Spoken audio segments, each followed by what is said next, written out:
Welcome back to the deep dive. We have a stack of research on the desk today that I think is going to totally change the way you look at the screen in front of you. It really is. We're looking at the fourth Anthropic Economic Index, which dropped just this month, January 2026. And honestly, it completely tears apart the story we've been telling ourselves about artificial intelligence for the last 3 years. It really does. It flips the script entirely. The narrative has always been that AI is the great equalizer, right? Right. The idea that this magic wand would lift the novice up to the level of the expert, it was supposed to flatten the playing field. So that whether you are a junior intern or a 20-year veteran, the output would look, roughly the same. Everyone gets a PhD assistant theory. Exactly. But this report, this isn't a small sample size. This is data from 1 million conversations with Claude, consumer chats, enterprise logs, the works. And the headline finding is what they're calling the AI paradox. Right. And the paradox is this. The most accessible technology in human history, you can talk to it like a friend, in plain English, is actually creating a massive divide. A divide based on what? Based entirely on human skill. It turns out giving everyone the same tool doesn't yield the same results. Not even close. Let's get right into the meat of this, because there is a specific number in this report that made me just, stop reading and double-check the methodology. It's a correlation statistic, 0.92. The 0.92, it is the blockbuster number of the year. Just to ground this for everyone, I remember from stats class that in economics, if you find a correlation of, 0.4 or 0.5, you're usually popping champagne. Oh, yeah, that's a strong link. But 0.92, that's not a trend. That is basically a straight line. It's nearly a perfect lockstep. What Anthropic found is a 0.92 correlation between a user's human capital, so their educational sophistication, their domain knowledge, and the quality of the output they get from the AI. So if I can be blunt here, the smarter you are, the smarter the AI acts. In a sense, yes. We used to think of AI as an oracle. You ask a question, it gives you the truth. But this data suggests AI is actually a mirror. A mirror. If you come to the tool with a graduate-level understanding of a topic, and you write a prompt that reflects that structure, that depth, the AI reflects that back with a graduate-level analysis. But if you come with a vague, I don't really know what I'm looking for kind of query, you get a generic Wikipedia-level summary. The AI mirrors your cognitive input. It can't fix your lack of structure. You can only process it. If your thinking is muddy, its output will be muddy. That is a profound shift in perspective. So it's not a magic box that fixes your thinking. No, it's a lever that amplifies it. And if you have nothing to amplify, well, let's get nothing. Precisely. And this is why economists are flagging this as skill-biased technological change. And it's crucial to understand how different this is from previous tech revolutions. You mean like electricity, the Industrial Revolution? Exactly. Think about electricity in a factory. When you flip that switch, the machine runs. It increases output for the illiterate worker and the PhD engineer by the same amount. The tool does the work. Or even the internet Google lowered the search cost for everyone. You didn't need to be a historian to type Rome and get the facts. But generative AI isn't doing that because it requires you to guide the generation. It rewards people who already have strong foundational skills, reading comprehension, writing clarity, logic. So it amplifies existing differences. It does. If you are disorganized, the AI will help you generate disorganized content much, much faster. If you are brilliant and structured, it makes you a supernova. This is a wake-up call. I think a lot of people thought, great, I don't need to learn to write well. The AI will do it for me. But this data suggests if you can't write well, you actually can't make the AI work well. That's the trap. The report uses this metric, human education years. They basically estimate the level of schooling required to understand the prompts and the outputs. And the gap is widening. The tool creates this form of technological mediation, where the same software on the same laptop produces radically different economic value depending on the brain driving it. I want to dig into who is actually driving these things well, because the report breaks down usage versus effectiveness. Just having an account doesn't mean you're getting value. Correct. And this brings us to the most fascinating demographic skew in the data: coding. Coding tasks are absolutely dominating the high-value interactions. I saw that. Something like a third of consumer usage and almost half of enterprise usage is code-related. That seems incredibly high. It is. No, the lazy interpretation is, well, programmers are nerds, they like new tech. But the psychologists behind the study argue it's deeper. It's about computational thinking. Define that for us, because I assume you don't mean just knowing Python. No, it's a way of approaching the world. Coding requires structured problem decomposition and precise specification. Before you type a single line of code, you have to break a big, messy problem into small, logical steps. Right. You can't just tell a computer, make me the website that people like. You have to define everything. You have to be literal. Exactly. And it turns out that specific mental habit breaking things down and specifying constraints is the exact skill that makes AI work well in any domain. Marketing, law, cooking. If you think like a coder, you win. Can you give us an example? How does a coder mindset help me plan, say, a family vacation? Sure, a non-technical user might just type, plan a trip to Italy for me. The AI gives a generic itinerary. Rome, Florence, Venice. Fine, but, useless. It's the standard tourist brochure. It doesn't know my kids hate museums or that I'm on a budget. Exactly. Now, the toter approach. They naturally define variables and constraints. They might write, I have 10 days. Budget is X euros per day. Constraint. No more than 2 hours of travel between cities. Preference. Optimize for food quality over hotel luxury. They're treating the vacation like a software project, debugging the trip before it happens. They're defining the parameters of success, and because they gave the AI structure, the AI gives them a bespoke, highly usable plane. They are speaking the AI's native language, which is structure. That explains the geographic data in the report, too. I was surprised to see how uneven adoption is across the U.S. It mirrors the workforce. You'd expect richer states to use more tech.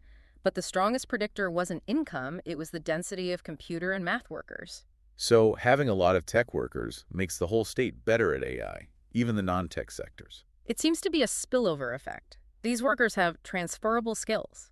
They take those habits of logic and debugging home, they teach their families, they're power users of logic, and logic is the currency of the AI age. This touches on the digital divide. We usually talk about that in terms of, who has broadband access.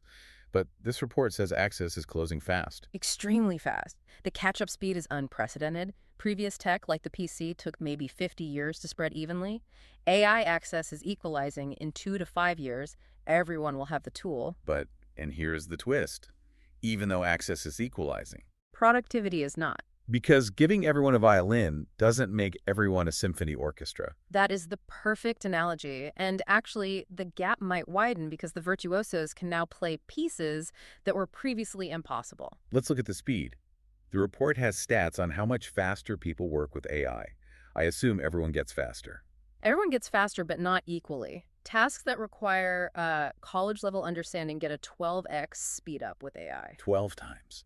That's an order of magnitude, a massive productivity gain. It is, but high school-level tasks, they only get a 9x speed up. Now, 9x is still incredible, but the math means the high-skill workers are extracting more time savings. They are compounding their advantage. But there is a trap here, isn't there? The report talks about de-skilling. This is the de-skilling trap, and it's the dark side of that productivity boost. The data shows that AI is really good at handling tasks that require higher education levels, complex analysis, synthesis, that kind of thing. So if the AI does the hard stuff, the human stops doing it. And if you stop doing it, you lose the ability to do it. They use the example of a travel agent.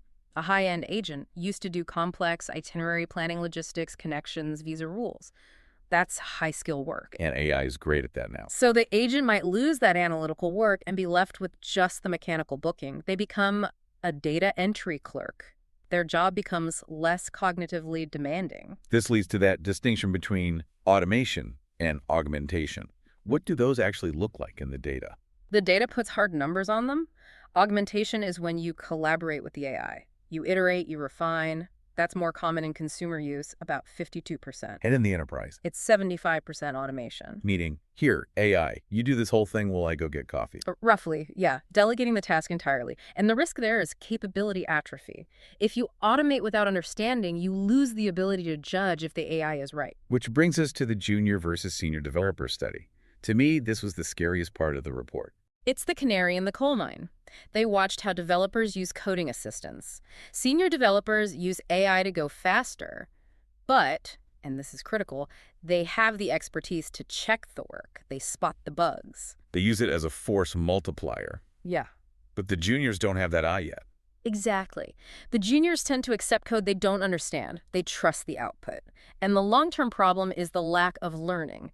The junior isn't struggling through the problem. And the struggle is the learning. Exactly. If you have a robot lift the weights for you, your muscles atrophy. If we automate the apprenticeship tasks, the grunt work where you learn the ropes, how do we create the next generation of experts? So we have a paradox where the experts get superhuman and the beginners might get stuck in a permanent beginner state. That is the risk. The middle rungs of the career ladder are being automated away. Okay, that is terrifying. So let's pivot to the solution. Yeah. If I'm listening to this and I want to be on the supernova side of this, what do I do? The report pivots to human capital. The solution is remarkably old school. It's the return of fundamentals. The report argues that the skills we thought were becoming obsolete, deep reading, clear writing, rigorous logic, are now the most critical assets you can have. It's ironic. We thought computers would kill the need for writing. Instead, they made English the most important programming language in the world. But it's a specific kind of English. Specification precision. Can you articulate constraints? Can you decompose a complex goal into steps? It's almost like we all need to become project managers for the algorithms. That's a great way to put it. The report mentions J.P. Morgan Chase. They're treating prompt engineering as a distinct capability. But they aren't teaching magic words. They are teaching their people to construct effective queries. They also mentioned a financial advisor example that I thought was really practical. Yes. So clients come in with vague worries. I'm worried about retirement. If you feed that into an AI, you get generic advice. Save more. Thanks, Claude. Right. But the best advisors acted as a translation layer. They took the client's messy, emotional worry and translated it into structured queries. Time horizon, 20 years. Tax bracket, high.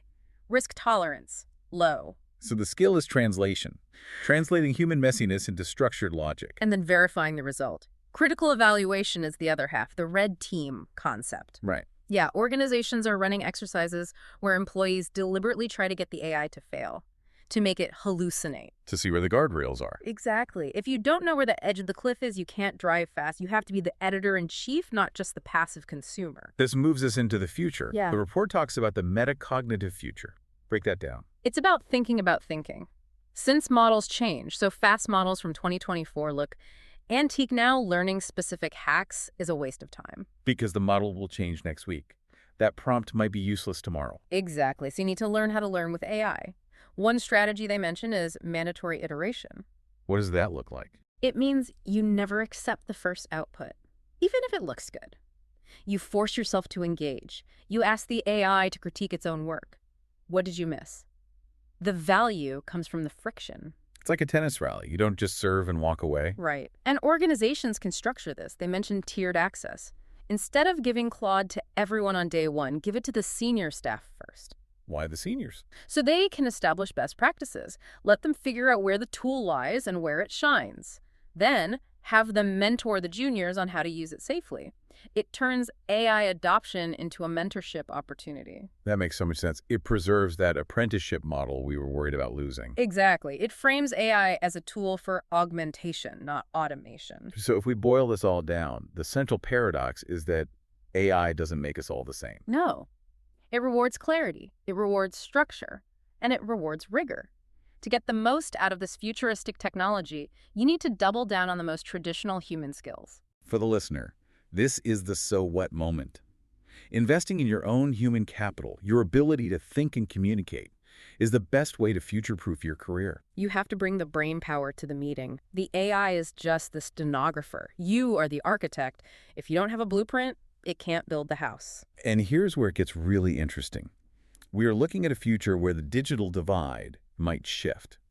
It used to be about who had the internet. And now it might be about who has the critical thinking skills to command the algorithms. That is a provocative thought.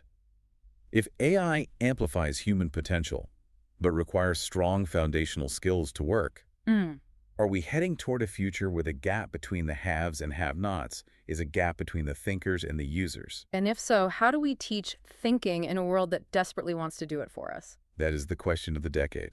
Something to mull over. Thanks for diving in with us. We'll catch you on the next one.